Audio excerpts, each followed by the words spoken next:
Hello and welcome back to HTM Certifications. I guess it's time to get to work now.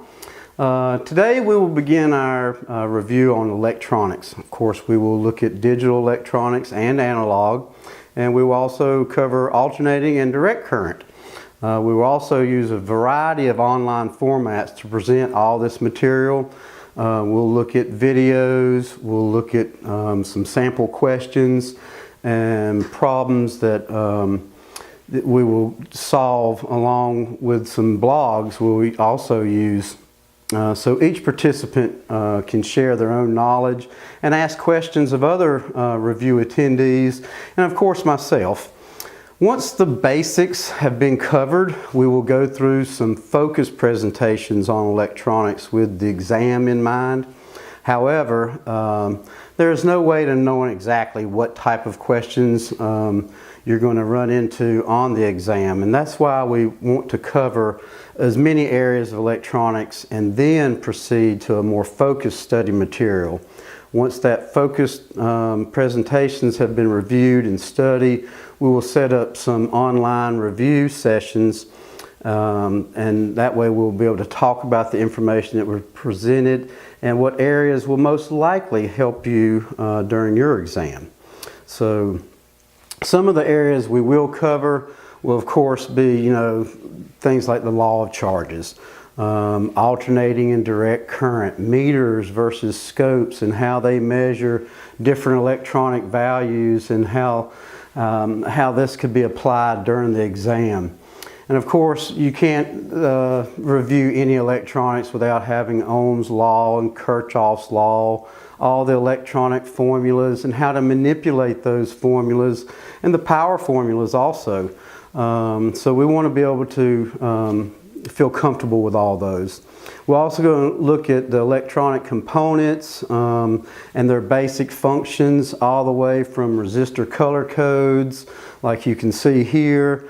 We'll also look at transformers and capacitors, inductors, how they function in an electronic circuit, and how you may see that being on your exam. We'll also look at things such as series parallel circuits and how their different components behave a little bit differently depending on how they are arranged. Next we'll go into circuits such as this here power supply and how that may be on your exam. We'll also look at some single versus three-phase power, some uninterrupted power supplies, batteries, give you just a brief introduction to that. We'll also look at semiconductor devices, from diodes or p-n junctions to devices such as transistors.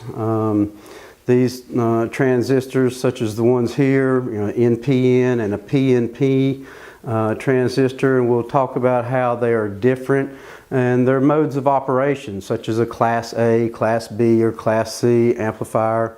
And we'll look at different biasing circuits like the one you'll see here. So all these will be covered in this review session. We'll also look at FETs, or field effect transistors, and we'll go from just a basic FET all the way up through MOSFETs and their different modes such as enhancement mode, MOSFET, and some of the circuitry such as, say, a crowbar circuit. So we want to cover all that so you'll be fully prepared for the exam. We'll also look at op amps, and there's many different configurations for the op amps. As you can see here, it's a basic op amp, but we'll look at the different configurations and how the op amps and their application into the medical instrumentation field, and they're actually quite useful, and you'll see them quite a bit in medical instrumentation.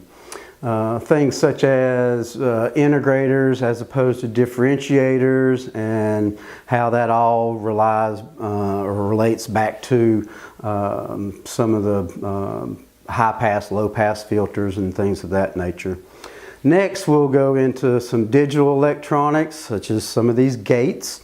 We'll look at the truth tables and of course numbering systems and how to convert back and forth between the numbering systems.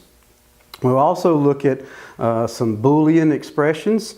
I know it's probably been a long time since you've looked at Boolean algebra, probably since you were in your electronics course.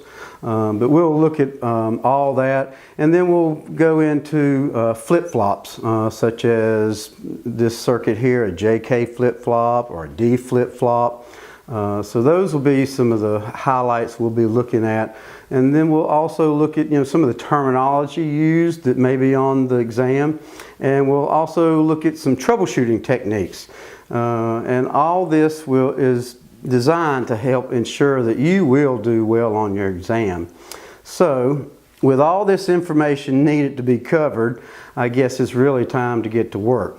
I hope you find this review material is helpful, and I'm sure once you sit down for the exam, you'll agree with me that these are areas that definitely have to be covered.